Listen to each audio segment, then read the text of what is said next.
खूब रोई सुधी आई।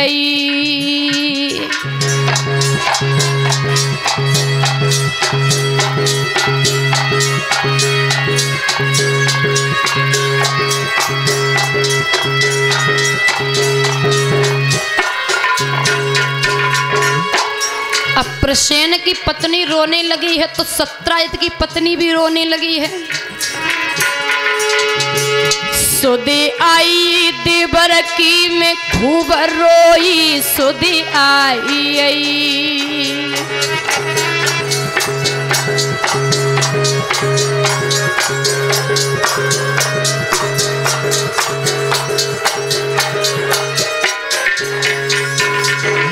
हाँ 15 दिन से मोई खबर न मिली है।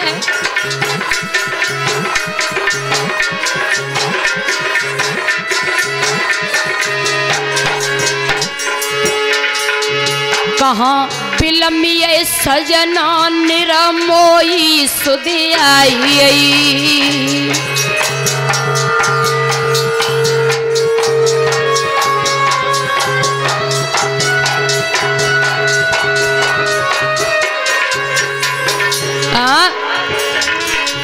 सुधी आई पिया की मैं खूब रोई सुधी आई।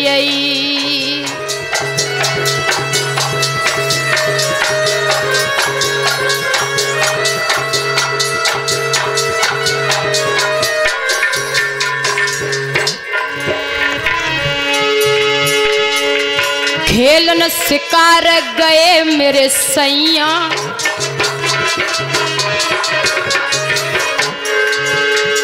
हाँ मेरे छोटे छोटे बच्चन को नाई कोई सुधी आई।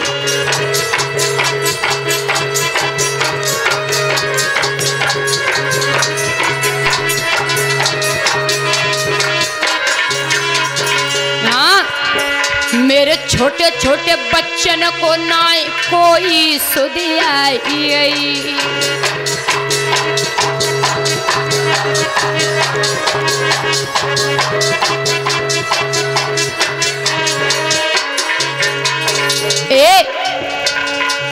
सुधी आई पिया की मैं खूब रोई सुधी आई।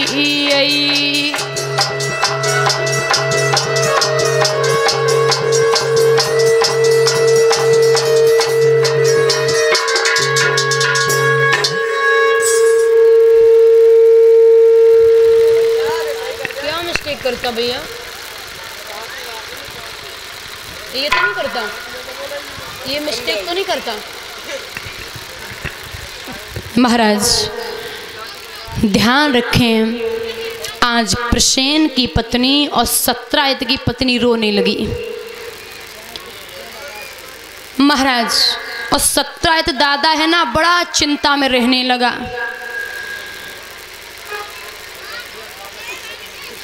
और सत्रायत ने जवाब दिया है कि भगवान कन्हैया ने मढ़ी के चक्कर में हमारे भैया को मरवा दियो।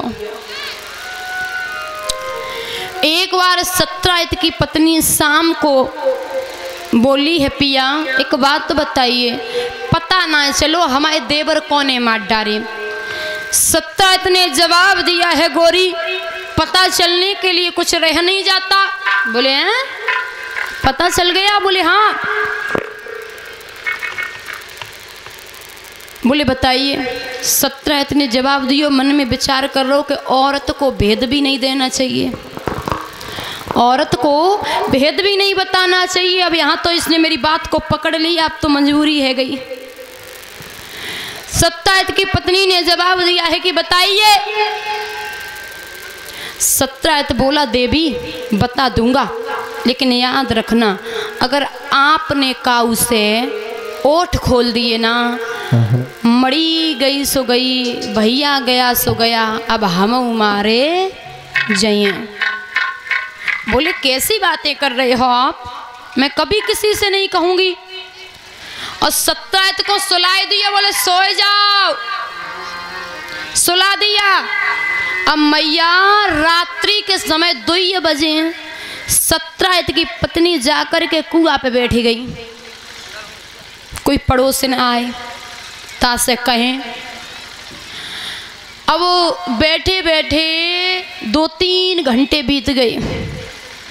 4 बजे पानी भरने के लिए गांव की बहुरी आई।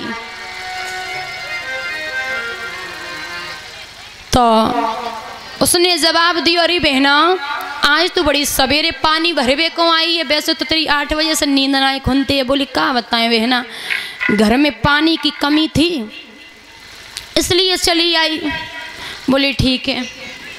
बोले पता ना है, चलो तुम्हारे देवर कोने मार डाले। बात को छेड़ दिया। बोले पता चलने का ना रह जाती है। पता चल गया। बोले हाँ। बोले बहना याद रखना, किसी से कह मत देना। अगर आपने किसी से बोल दिया ना तो गड़बड़ हो जाएगा। बोले आपकी कसम कभी नहीं। और तुम्हें पता है हमारा गोनो एक ही दिन भयो, तुम्हारी हमारी शादी एक ही दिन भाई, कैसी बातें कर रही हो। और जब से हम आई हैं ना तब से कहूँ खटपटऊ ना है भाई, हमारी तुम्हारी आपस में बड़ी बनती है। अब सत्रायत की पत्नी बोली हाँ बात तो आप ठीक कहती हो। जवाब दियो कि भगवान कन्हैया ने मड़ी के चक्कर में हमारे देवर को मरवा दियो। अरे मैया, सत्रायत की पत्नी तो वहां से चली आई, लेकिन वो पड़ोसिन थी ना गांव की बहुरिया बन उल्टो सीधो घड़ा घरे पटक दियो और दूसरी पड़ोसना घर में घुस गई। जवाब दियो, अरे बेना घर में राती हो के ना है। बोले क्यों? बोले कछु पता है जब गांव में राती हो के ना है राती हो। बोले क्यों? बोले मड़ी के चक्कर में भगवान ने प्रसेन को मरवाई दियो। अरे मैया, ब पड़ोसन ने करी अपनी पड़ोस ने घर में घुस गई। सुबह के सूरज निकले हैं दादा, सुबह जब सूरज निकले हैं तो हर घर में पूरी द्वारिका में खबर फैल गई है कि भगवान कन्हैया ने प्रसेन को मड़ी के चक्कर में मरवाई दियो है।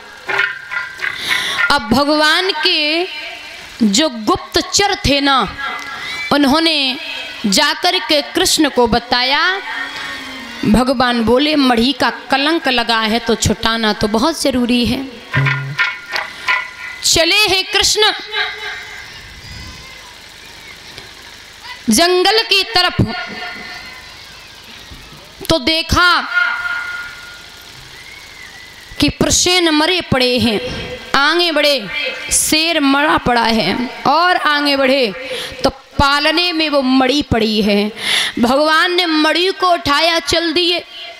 जामवंत बोला ए कहाँ जा रहे हो इस मड़ी को लेके? पहले युद्ध करिए उसके बाद में जाइए यहाँ से। भगवान बोले ठीक है। उस रीछ में जामवंत में और भगवान में युद्ध हुआ। 27 दिन तक युद्ध चला है। जामवंत पराजित हो गया। जब पराजित हो गया है ना तो भगवान बोले समझ गए हो? बोले हाँ प्रभु समझ गए हैं। क्योंकि त्रेता युग में प्रभु राम से जामवंत ने कहा था प्रभु कि मेरे हाथों की खुजली ना मिटी। भगवान बोले याद रखना, चिंता मत करिए। तो प्रभु बोले याद करिए।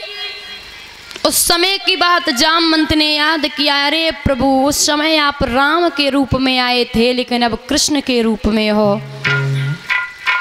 धन्य प्रभु आप आ गए हो।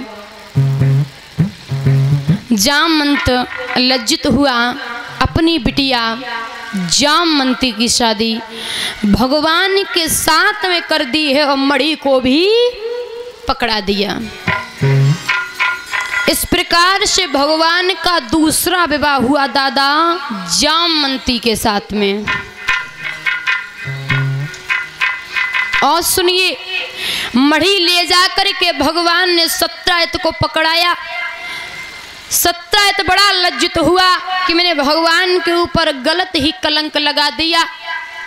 तो 17 इतने अपनी बिटिया सत्यभामा का विवाह भगवान के साथ में कर दिया।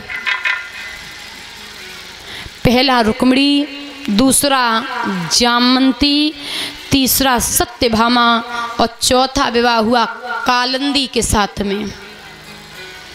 पांचवा विवाह भगवान का हुआ मित्रविंदा के साथ में। छठवां सत्या के साथ में हुआ। सातवां विवाह भगवान का हुआ भद्रा के साथ में। आठवां विवाह भगवान का हुआ लक्ष्मणा के साथ में। 8 शादियां भगवान की इस प्रकार से हुई। माताओं, भामासुर नाम का दैत्य था, वहां पर 16,000 कन्या कैद थी। भगवान ने उन कन्याओं की बंदी छुड़ाई है। तो कन्याओं ने जवाब दिया, माधव मैं कहीं नहीं जाना चाहती हूँ, मैं आपके ही शरण में आना चाहती हूँ। भगवान बोले आ जाइए, हम तैयार हैं। और एक राधा और आदि को भेजा। इस प्रकार से भगवान के 16,109 विवाह हुए। बोलिए कन्हैया लाल की। इस प्रकार से मेरे प्रभु के विवाह हुए हैं माताओं। आइए सारी मैया ताली बजाते हुए भगवान का भजन बोलेंगी बड़े प्रेम से, क्योंकि माताओं भगवान की कथा में भजन का बहुत बड़ा महत्व होता है। बड़े प्रेम से सभी माताएं बोलेंगी।